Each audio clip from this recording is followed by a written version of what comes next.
Hi everyone, I'm Queenie. Hi, I'm Nicolette, and today we'll be doing a review of a launch that just happened, Tengah Garden Residence. So by now, definitely you will have came across the news, right? Tengah Garden just launched at 2,120 PSF average, and the crazy thing is it was almost 100% sold on day one. Okay. So while this may be one of the lowest entry in today's new launch market, the real question, I guess, isn't exactly how cheap that you're entering today, but what your exit looks like in the future. Because if we put things into perspective, entering at 2.1 today means you have to exit at 2.5 in time to come. And here is the problem. This price point is still untested in the Tengah area. Something very interesting, okay, the highest PSF is actually loaded onto the bigger units. As we can see here, the 4-bedroom premium highest PSF at 2,339, right, the benchmark in the entire development. Why would developers do that? Because they know that bigger units are more for own stay families who are less price sensitive, so they are definitely more emotional in their decision making, and instead of pricing based on value, developer price based on what buyers are willing to pay. Okay, let's take a deep dive into what's left behind. So what we're seeing today in terms of the remaining units are mainly the 4 bedrooms in Tengah Gardens itself, and prices are starting from about 2.7 up to about 2.88. And honestly, I can see why there is actually a resistance for this, because at this kind of price point today, you can actually buy a brand new 3-bedder in a more central location, or I would say a more city fringe locations, as we can see over here. And in terms of 4-bedroom options, we do have other options such as your Canberra Crescent Residences, Nara, Norwood, Cassia, Faber Residence, which have already launched previously. So essentially, your waiting time is shorter. So just a fun fact, Norwood Grand will be reaching its TOP at the end of this year. So this is something you can possibly consider if you don't want to rent for such a long period of time. The remaining units in Tengah, will they eventually sell? Okay, most definitely.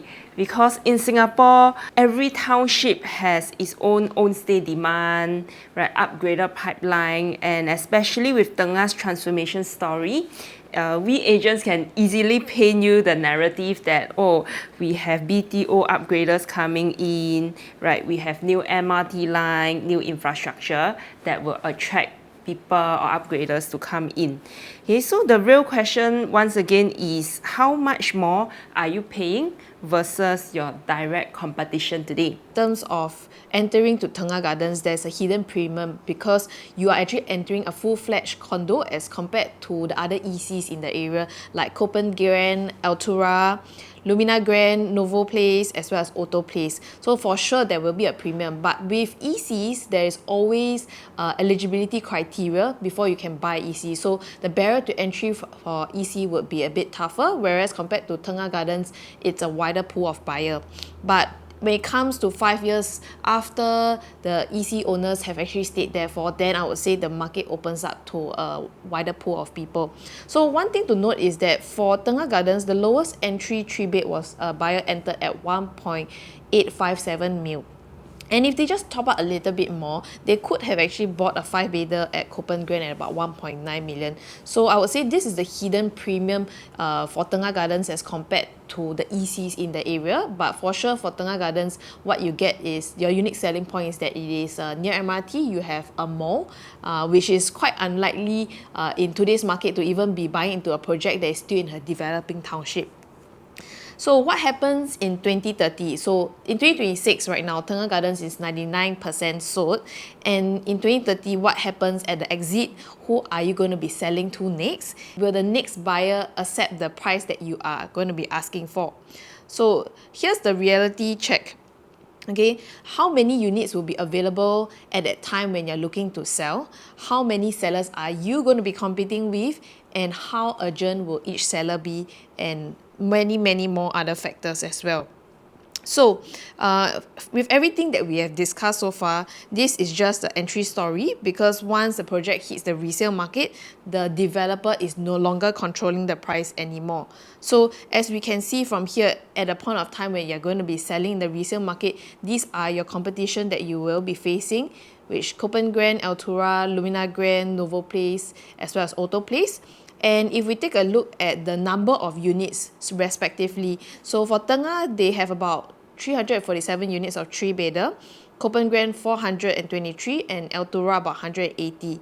And for the 4-bed and 5-bedrooms, I would say is quite comparable in terms of the number of units. So I would say for this case, the 3-bedrooms competition would be the highest in that sense. If we take a look at the floor plan between Copen Grand and Tengah Gardens, because one being an EC and the other being a full-fledged condo. Number one, the one thing to take note is that Copen Grand was launched before the GFA harmonization rule came in place. So what you are getting and you're paying for, you'll be paying for the aircon latch, the RC ledge as well. As compared to Tengah Gardens, what you're paying for is fully usable space. So if we take reference for these two particular layouts that we're looking at, quite similar size, floor plans are quite similar as well. The entry price is definitely very, very different. As we can see, for Tengah Gardens is about 1.857, and for Copen Grand, the lowest 3-bedder entry was at 1.18. So this would definitely pose as the competition that you'll be faced in the future. While we can't exactly predict how much Tengah can sell in 4 years' time, okay, here is where we can look at past precedents, okay, how well or how bad did a pure condo perform in the immediate radius of Tengah Gardens. Okay, so the one and only project available is actually called Le Quest, okay, quite new, actually just TOP in 2021. Okay, so here what we can see is, okay, they are all in greens. Okay, so good thing is the owners here, they didn't lose money, okay, but of course in terms of absolute gains, annualized gains, okay, to be very frank, I feel if these owners, they have actually invested elsewhere back then, okay, the gains would actually be much higher. Okay, but once again, okay, at least everything is in greens. We don't see any reds. So since we don't have much resale developments in the immediate radius of Tengah Gardens to compare, then let us zoom out the radius a bit to cover other west projects, okay, which launched at around the same window of time. So here we are looking at Park Rivera and Lake Grande. So at a glance, you can see that their growth within the same period of time is close to 50%. Okay, so 27% growth in the Quest, right, as I've mentioned just now, is definitely on the slower side. I'm sure by now you would have also heard many agents, many friends saying that, oh, the transformation in Tengah is going to mirror that in Punggol. So it's only fair that right now we take a look at how the EC's prices climb in Punggol over the past X number of years, right? Given that the transformation in Tengah is supposed to mirror that in Punggol. Okay, so for a start, okay, let us take a look at the data up till 2020. Okay, before the COVID spike, right, and the demand and prices, okay, were all driven by very different catalysts, so to speak. Okay, so here we are looking at the transactions in two pure ECs called Privé, okay, and River Park. Okay, and the rest of the three developments, Travel Trove, River R, Watertown, they are all pure condos. If you have enjoyed the content so far, don't forget to like, share, and subscribe to our channel. Let's take a look at the ranking based on their growth. Privé, okay, takes the rank number 1 because it's an EC launched at a lower price tag and walking distance to MRT. Okay, this is the best combination. Okay, second will be Treasure Trove, a pure private, okay, also walking distance to MRT. And number 3 and 4 will be two developments that are quite far out from Punggol Central. And the last place is actually Watertown, an integrated development with shopping mall, bus interchange, MRT at your doorstep.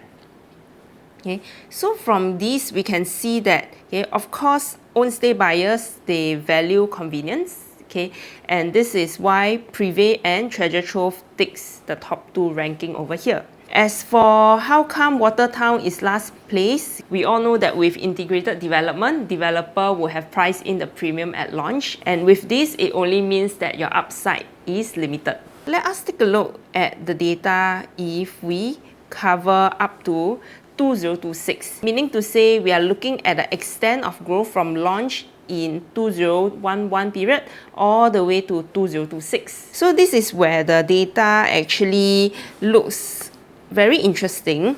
Our River Park and River Isle actually move up in ranking. Why is this so? Okay, partially because over the past years, the government has also announced that Cross Island Line is going to be in operation, and with this, River Park and River Isle's residents, they can enjoy this convenience. So this is why prices have also moved in those two developments. For Watertown, okay, it remains to be the last place. Once again, because buying into an integrated development would mean that you have paid a premium upfront already. In a nutshell, what we see is so long as your entry price is right, okay, there will be still room for growth. In this case, okay, Treasure Trove being the pure condo here, right, at some point of time, the rate and extent of growth, okay, is still faster than the other counterparts. Okay, once again, if you are more sensitive to numbers, you want to make sure you read the highest ROI in the shortest period of time.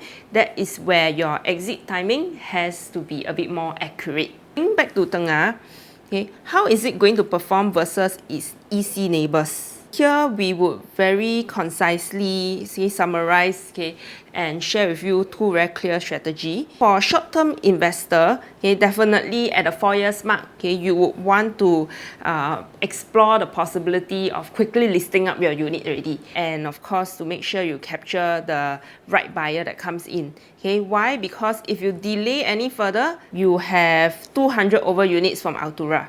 Okay, and you delay by a bit further, you have essentially 400 other units on the market. Okay, so with more competition, you would definitely be in a more difficult position, considering the entry price. Okay, you already are on the losing end, so to speak. Okay, but of course, if you are buying more for a long-term stay, okay, for lifestyle, okay, holding long-term, okay, then all this up and down fluctuation won't really matter.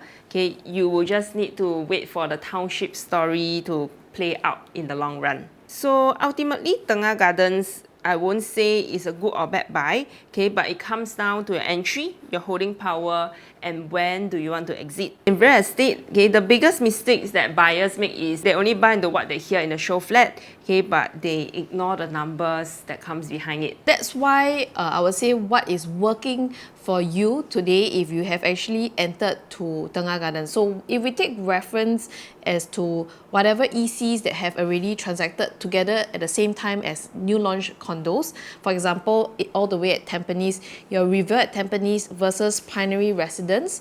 River entered about 1,900 PSF and Pinery people who bought in entered about 2,005. So that price gap was about 32%. And if we take a look at Orel of Tampines, which is at EC, transacted at 1,769 per square foot, and Parktown being a full condo has already transacted at 2,367. So that price gap is 34%. Okay, but if we take a look and we compare that to what's happening in the Tengah area, so the most recent launch that we are comparing the EC to would be to Auto Place, and in terms of the PSF, what has been transacted in Auto Place is about 1,759 PSF. So if we compare that to the average PSF that was transacted for Tengah, what we are looking at is actually only a 21% price gap. So essentially, number one, your entry price that you're entering into Tengah is considered one of the lower ones in the entire of Singapore. Secondly, is your entry price as compared to the other launches that are happening today. So in fact, Tengah Gardens is the cheapest and the lowest entry PSF and price that you can enter in 2026. Subsequently, what we do see in the outside central region, prices are all going to go up. Tengah Garden Residence, the land was bidded for at 920, which is about $100 per square foot per plot ratio higher than Tengah Garden Residence, and followed by Dairy Farm, Chincharu, so on and so forth. And if we compare that to the rest of central regions, we have other projects upcoming like Hudson Place. your Telok Blangah Road, Dorset Road, Kallang Close, and then moving on to the core central region, we also have your projects like Dunnan House, River Valley Green Parcel B, Amberwood at Holland, so on and so forth.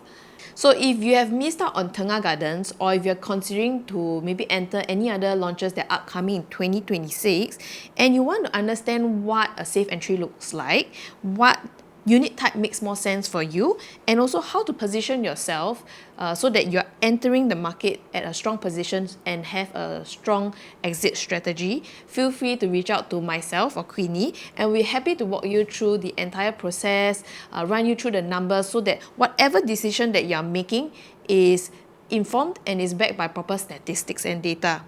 If you have enjoyed our breakdown and review so far, don't forget to like, share, and subscribe to more property insights. See you at the next one.